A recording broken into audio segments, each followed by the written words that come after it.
죠. 예, 아유, 어제 뭐 대단했습니다. 네. 코스닥 어제 사이드카도 발표됐잖아요, 상승. 제가 최근에 본 장 중에 어제가 제일 좋았던 것 같아요. 왜 그러냐면 그동안에 이제 뭐 삼성전자, 하이닉스로 너무 이게 시장이 집중되다 집중됐었죠. 보니까 다른 업종군들이 좀 약간 좀 섭섭한 감이 있었었는데 어제 같은 경우는 뭐 다 올랐죠, 진짜로. 그래서 예.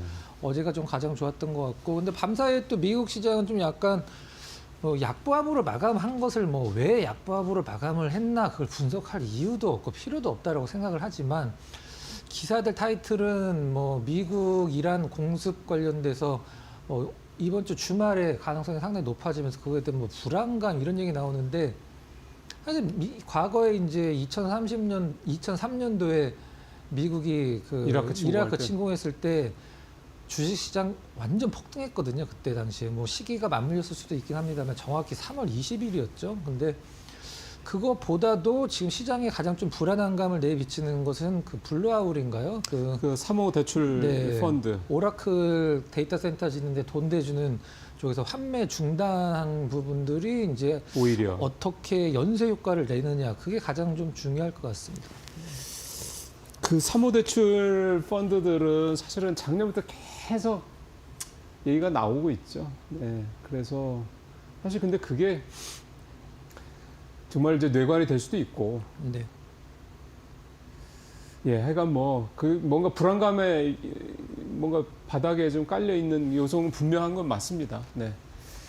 그리고 오늘도 저도 좀 뭐 이런저런 자료 좀 보고 있었는데 보니까 오늘 그 얘기가 많더군요. 그 블루아울 얘기도 블루아울 얘기고, 그 여전히 그 빅테크들 네. 투자를 워낙 많이 하는 데 따른 수익성에 대한 우려, 이게 사실 어제 오늘 얘기도 아닌데 여전히 그 얘기가 계속 나오고 있다. 그러니까 그 FCF라고 그러나요? 그 잉여 현금 창출 그 네. 부분, 그 데이터가 굉장히 안 좋다. 뭐 그 얘기를 계속 하더라고요.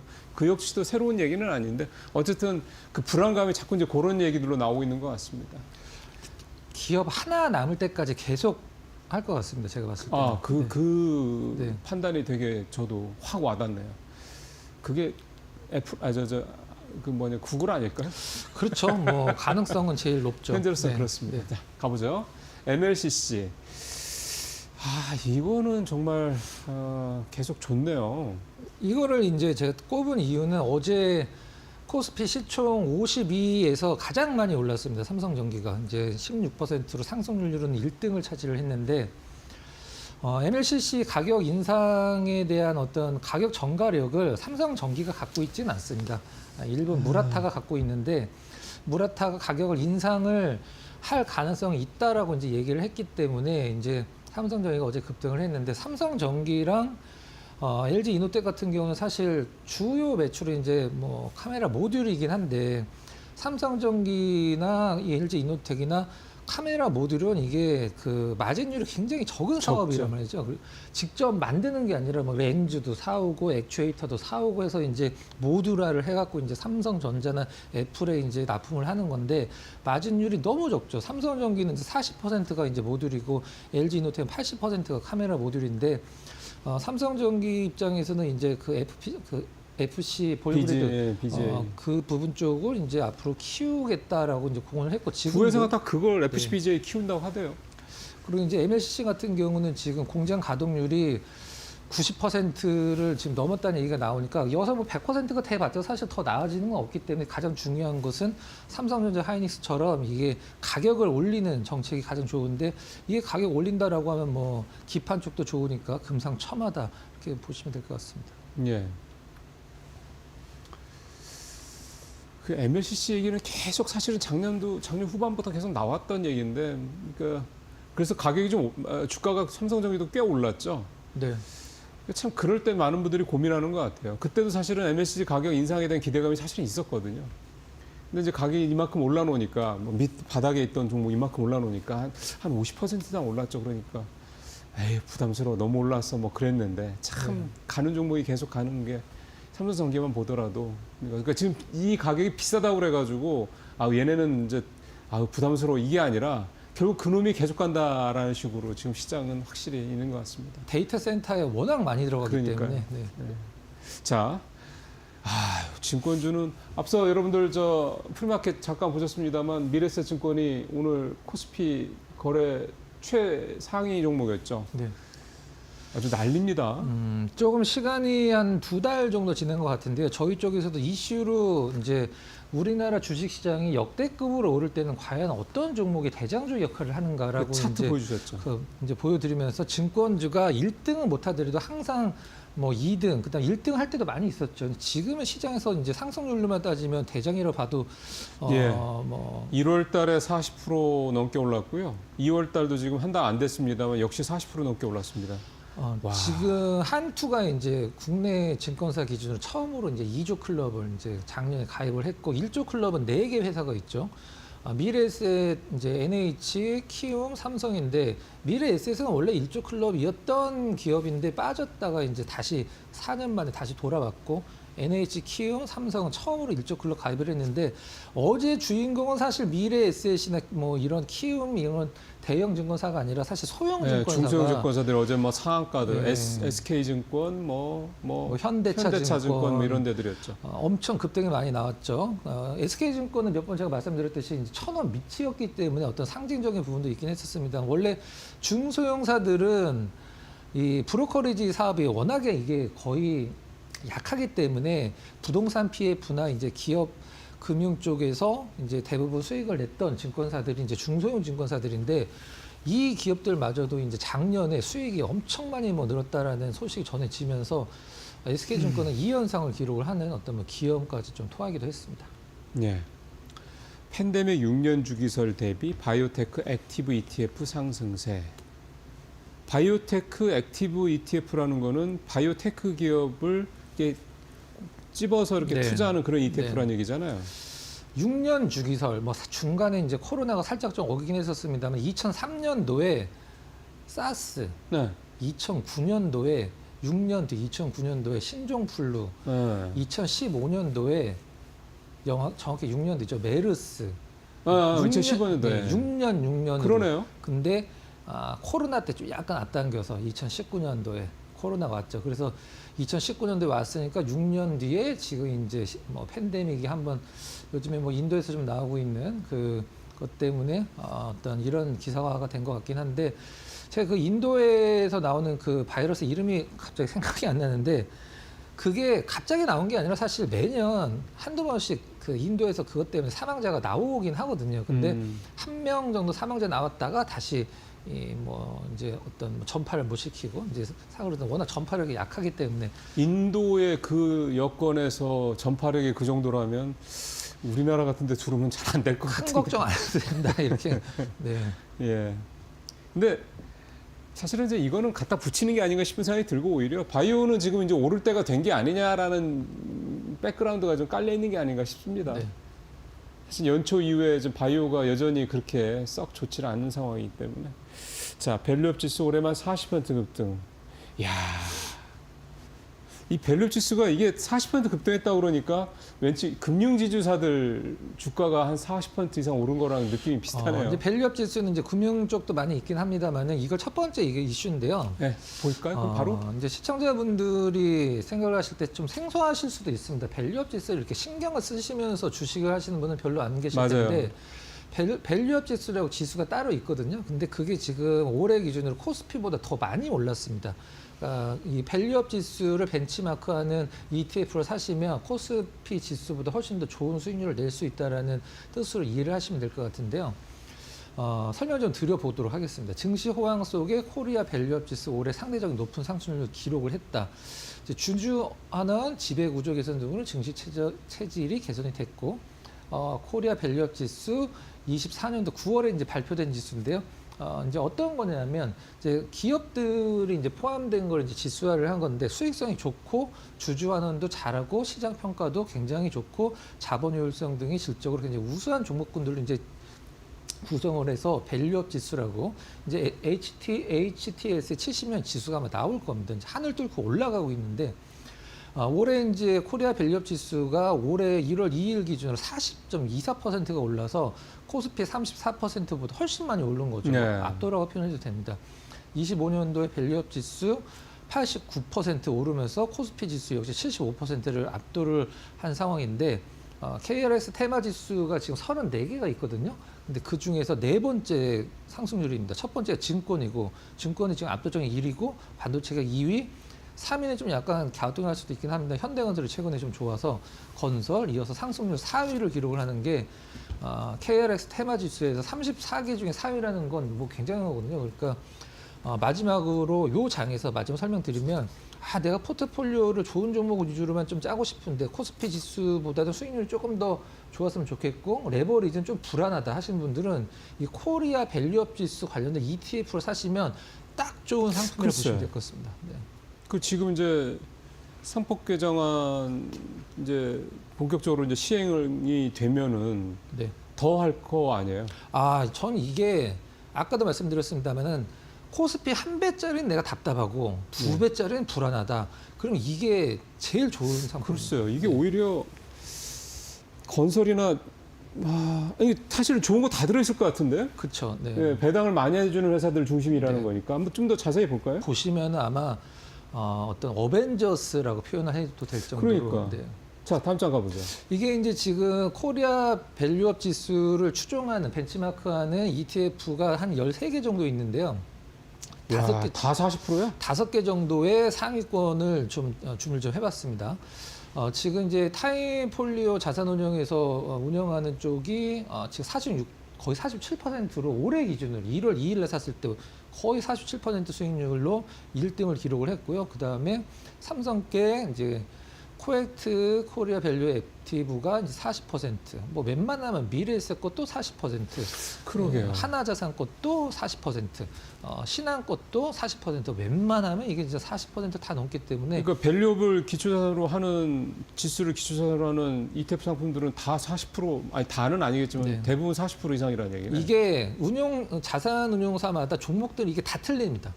그러니까 종목들이 다 틀리기 때문에 어떤 자산운용사 거를 선택하느냐에 따라 수익률은 좀 약간 편차가 있긴 합니다만은 아마 이제 그 들어가서 보시면 타임폴리오 거는 내가 좀 약간 안 좋은데 그래서 나는 뭐 미래에셋 거를 뭐 쪽에 종목들이 좋다 이런 식으로 이제 입맛에 맞는 종목군에 들어있는 쪽으로 고르시면 수익률적인 측면에서 코스피보다 훨씬 좋은 수익률이 나옵니다. 지금 제가 오늘 박 의원님 준비해 오신 이 아이템을 되게 관심이 저 스스로도 가는 이유가 지금 사실은 애매해요. 네.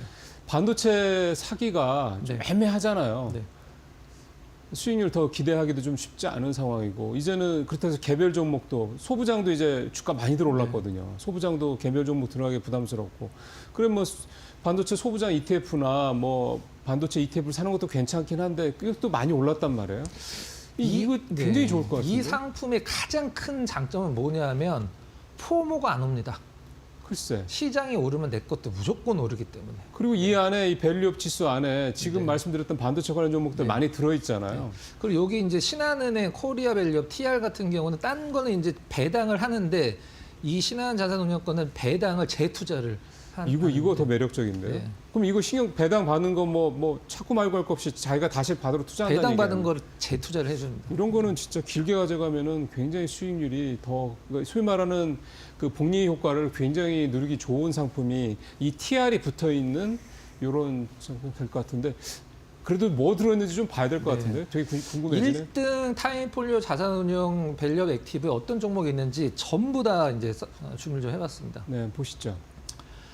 한 28개 정도 들어있는데요. 하이닉스, 삼성전자 있죠. 근데 뭐, 기라산 같은 종목들 네. 다 들어가 있네요. 하이닉스, 삼성전자 합쳐서 30% 정도 됩니다. 합쳐서 30%. 이제 나머지가 이제 나눠서 들어있는데 이제 비중 순위입니다. 이제 숫자가 비중 순위대로 이제 소팅을 한 건데 뭐 증권사들이 몇 개입니까 도대체? 네. 미래, 한화, 키움, 한국금융. 어유야. 증권사만 해도 상위권에 되게 많군요. 네. 그러니까 뭐 개인 투자자분들이 이렇게 좋은 종목군들을 나눠서 투자를 하시려면 비중을 어느 정도 뭐 하는 것도 문제가 되긴 하겠습니다만은 이 28개 종목 또 관리를 하기도 힘들기 때문에 그러면 어디다 내놔도 지금 뭐 다 진짜 부끄럽지 않은 수익률을 기록하고 있는 종목군들이 거의 대부분이라고 보시면 될 것 같아요. 사실 여기 있는 거 아무나 투자해도 될 것 같은데. 미래에셋 벤처도 들어있고, 벤처까지 들어있네. 미래에셋도 들어있고, 한미반도체, 뭐, 네. 뭐 약간 시쳇말로 끝내줍니다. 네. 아, 이거 진짜 되게 매력적인 종목들만 담아놔. 근데 거꾸로 생각하면, 우리 주식 시장에 매력적인 종목들이 참 많네요라는 생각이 드네요, 또. 네. 그리고 현대오토에버도 들어있고, 미래스벤처 들어있는 걸 보면, 이거 되게 요즘 잘 나가는 종목들이란 말이에요. 네. 그런 종목들도 다 들어있고.